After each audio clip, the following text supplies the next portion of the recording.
Hi guys, welcome to my YouTube channel. Adiyogi చిక్బల్లాపూర్కి అయితే start అయ్యాము. ఈసారి మా హస్బెండ్కి డ్రైవింగ్కి రెస్ట్ ఇచ్చాను, ఎందుకంటే అమ్మ వాళ్ళ డ్రైవర్ ఉన్నాడు కాబట్టి. మా ఇంటి నుంచి ఆదియోగి చిక్బల్లాపూర్కి 75 or 70 కిలోమీటర్స్ పడుతుంది. మేము లంచ్ చేసేసాక స్టార్ట్ అయ్యాము. సో 4కి అలా అయితే రీచ్ అయిపోయాము అక్కడికి. ఎగ్జాక్ట్గా 1 ఇయర్కి అయితే వెళ్తున్నాను నేను. లాస్ట్ ఇయర్ దసరా హాలిడేస్కి వెళ్ళాను, మళ్ళీ ఇప్పుడు కార్తీక మాసం స్టార్టింగ్లో దీవాళీ హాలిడేస్లో అయితే వెళ్ళాను. ఫస్ట్లోనే మనకి పూజా ఐటమ్స్ కూడా అమ్ముతున్నారు. అండ్ ఇక్కడ నాగపడిలాగా పెట్టారు, అక్కడ వీడియో తీయొద్దన్నారు, అందుకే స్టాప్ చేసేసాను, నేను వీడియో తీయలేదు. అండ్ అక్కడ నుంచి శివ స్టాచ్యూ ఒక్కసారి జూమ్ చేసి తీశాను. అండ్ మేము వెళ్ళినప్పుడు అంత క్రౌడ్ కూడా లేరు, తక్కువే ఉన్నారు ఆ టైంకి. మా మదర్ కార్తీక మాసంలో ఎక్కడికి రారు, కాకపోతే మా పెద్ద పాప బర్త్డే ఉందని దానికోసం అయితే వచ్చింది మా మదర్. మా మదర్కి కొంచెం సెంటిమెంట్స్ ఎక్కువ, అంటే మాకు ఇంటి దగ్గర టెంపుల్ అలవాటు. సో మార్నింగ్ ఈవినింగ్ వెళ్ళి అక్కడే దీపం పెట్టాలి కార్తీక మాసంలో అని. ఈ కార్తీక మాసం ఈ దసరా టైంలో పిలిచిన రారు పేరెంట్స్, కానీ మా మదర్ అయితే కేవలం మా పాప కోసం వచ్చింది. మేము ఈవినింగ్ 4 కల్లా రీచ్ అయ్యాము. అప్పుడు కూడా చాలా సన్నీగా ఉంది. ఫుల్గా ఫొటోస్ అండ్ వీడియోస్ అయితే తీసుకున్నాము మంచిగా. అండ్ నేను ఇది షార్ట్ కూడా పెట్టాను, షార్ట్లో అంత క్లియర్గా ఎక్స్ప్లెయిన్ చేయలేకపోయాననే మళ్ళీ లాంగ్ వీడియో కూడా చేస్తున్నాను. అండ్ ఎగ్జాక్ట్గా 1 ఇయర్కి అయితే వచ్చానని చెప్పాను కదా నేను. అసలు లాస్ట్ ఇయర్కి చాలా చేంజెస్ అయితే చేశారు. లాస్ట్ ఇయర్ పూజా ఐటమ్స్ ఏమీ అమ్మాయి వాళ్ళు కాదు. అండ్ స్టార్టింగ్లో నాగపడిగ అని చెప్పాను కదా, అది కూడా లేదు. అండ్ రోడ్స్ అయితే చాలా దారుణంగా ఉండేటివి. అండ్ ఇప్పుడు రోడ్స్ అన్నీ చాలా నీట్గా వేసేసారు. ఈవినింగ్ 5-5:30 అయ్యేసరికి క్రౌడ్ అయితే వస్తూ ఉన్నారు. అందరూ చాలామంది లేజర్ షో చూడడానికే 5:30 ఆ టైంకి రీచ్ అయ్యేలా ప్లాన్ చేసుకుంటారంట. ఇక్కడ పెద్ద త్రిశూలంలా కూడా పెట్టారు. సో దేన్ని మనం వదలం కదా, సో అన్ని దగ్గరలో ఫొటోస్ వీడియోస్ అయితే తీసుకున్నాను. ఇక్కడైతే దీపాలు పెట్టొచ్చు, చిన్న శివలింగం ఉంటుంది, అక్కడే వాళ్ళు దీపాలు అమ్ముతారు, సో పెట్టొచ్చు. అండ్ అక్కడ వీడియోస్ నాట్ అలౌడ్, అందుకే తీయలేదు. అక్కడ దీపం పెట్టేశాక ఇంకా పైన శివయ్య దగ్గరికి అయితే వెళ్ళిపోయాము మేము. అండ్ నేను రౌండ్ స్వామి చుట్టూతూ ప్రదక్షిణం చేస్తూ చుట్టూతూ కూడా వీడియో అయితే తీశాను. స్వామిని అయితే అంటే ఆ శివ స్టాచ్యూ పెద్ద విగ్రహం టచ్ చేయడానికి అయితే ఉండదు, ఎందుకంటే స్వామి చుట్టూతూ కూడా గ్రిల్స్ పెట్టేసి ఉంటారు. ఆ గ్రిల్స్ షేప్ కూడా త్రిశూలంలో చేసి పెట్టి ఉన్నారు. దగ్గర నుంచి చూసినప్పుడు మనకు అర్థమవుతుంది, స్వామి జడలన్నీ ఇలా వదిలేసి ఉంటారు కదా, సో ఆ జడలు అవన్నీ కూడా చాలా బాగా చేశారు. అండ్ ఇది 100 feet అంట హైట్, అందుకనే మనం ఎంత దూరం వెళ్ళినా కూడా అంత బాగా కనిపిస్తుంది. ఇది ఎంట్రీ ఫ్రీయే అండి, టికెట్స్ ఏమి ఉండవు. ఓన్లీ మనం ఏదైనా పూజా ఐటమ్స్ కొనుక్కోవాలి, దీపాలు పెట్టాలంటే వాటి వరకు మనం కొనుక్కోవాలి అంతే. ఈ ప్లేస్ కూడా చాలా బాగా ప్లాన్ చేశారు. కొండల మధ్యలో శివుడు ఉంటాడు. అండ్ చుట్టూతో కూడా మనం వీడియో తీస్తే కొండలే కనిపిస్తాయి. కోయంబత్తూరులో కూడా ఈషా ఫౌండేషన్ ఉంది, అక్కడ కూడా సేమ్ స్టాచ్యూ ఉంటుంది, అదే ఫస్ట్ కట్టారు. బట్ నేనైతే అది చూడలేదు.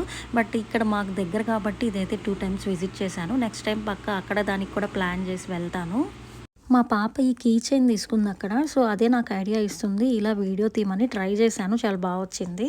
ఇంకా మా ఫొటోస్ అండ్ వీడియో సెక్షన్ మొత్తం అయిపోయిన తర్వాత ఇంకా అక్కడ ఫుడ్ కోర్ట్ కూడా పెట్టారు. లాస్ట్ ఇయర్ అయితే ఫుడ్ కోర్ట్ కూడా ఏం లేదు, ఒక 100 meters డిస్టెన్స్లోనే అక్కడే ఫుడ్ కోర్ట్ పెట్టారు. నెక్స్ట్ ఇంకా ఫుడ్ కోర్ట్కి అయితే వెళ్ళిపోయాం మేము. ఎక్కడి నుంచి వీడియో తీసిన శివయ్య స్టాచ్యూ మాత్రం చాలా బాగా కనిపిస్తుంది. సో ఇదంతా ఫుడ్ కోర్ట్కి వెళ్తూ తీసిన వీడియో నేను. ఫుడ్ కోర్ట్లో అన్ని ఐటమ్స్ ఉన్నాయి. అండ్ అక్కడ ఒక చిన్న షాప్ కూడా ఉంది, కీ చైన్స్, స్వామి ఫొటోస్ అండ్ టీ-షర్ట్స్ ఇలా సేల్ చేస్తున్నారు. అండ్ కిడ్స్కి కూడా ఐస్ క్రీమ్స్ అన్నీ అవైలబుల్ ఉన్నాయి ఫుడ్ కోర్ట్లో. ఫుడ్ తినేసి లేజర్ షో చూడడానికి బ్యాక్ వచ్చేసరికి అక్కడ శివయ్య ముందు ఉండే ఓపెన్ ప్లేస్ మొత్తం క్రౌడ్తో నిండిపోయారు. నిజంగా నేను షాక్ అయ్యాను.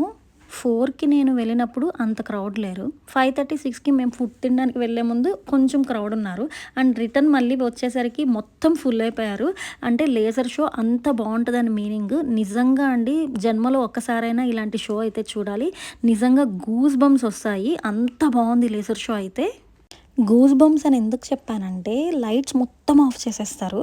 అంటే స్వామిలో ఒక్కటే లైట్స్ వస్తాయి కాబట్టి నిజంగా మనకి స్వామి అక్కడ ప్రత్యక్షమై కనిపిస్తున్నాడేమో అన్నంత ఫీలింగ్ అయితే పక్కా వస్తుంది. ఆ లేజర్ షో టైంలో ఆ ఓపెన్ ప్లేస్ మొత్తం ఎంత క్రౌడ్ ఉన్నారని చెప్పి ఈ వీడియో, సో అంత రౌండ్ తిరుగుతూ మొత్తం ఒక వీడియో తీశాను. ఆ లేజర్ షో స్టార్ట్ అయినప్పుడు లైట్స్ మొత్తం ఆఫ్ చేస్తారు అండ్ మ్యూజిక్ కూడా ఉంటుంది. సో నిజంగా గూస్ బంప్స్ వస్తాయి. సో ఇప్పుడు ఆ మ్యూజిక్ అయితే మీకు వినిపిస్తాను.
నెక్స్ట్ ఆ శివ స్టాచ్యూలోనే హాఫ్ పార్వతి, హాఫ్ శివయ్య వచ్చేలా పెట్టారు. నిజంగా చాలా చాలా బాగుంది.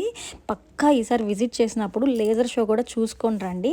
అండ్ మీకు కనుక నా వీడియోస్ నచ్చితే సబ్స్క్రైబ్ చేసుకోవడం మర్చిపోకండి. Thanks for watching. Please like, share and subscribe. Thank you.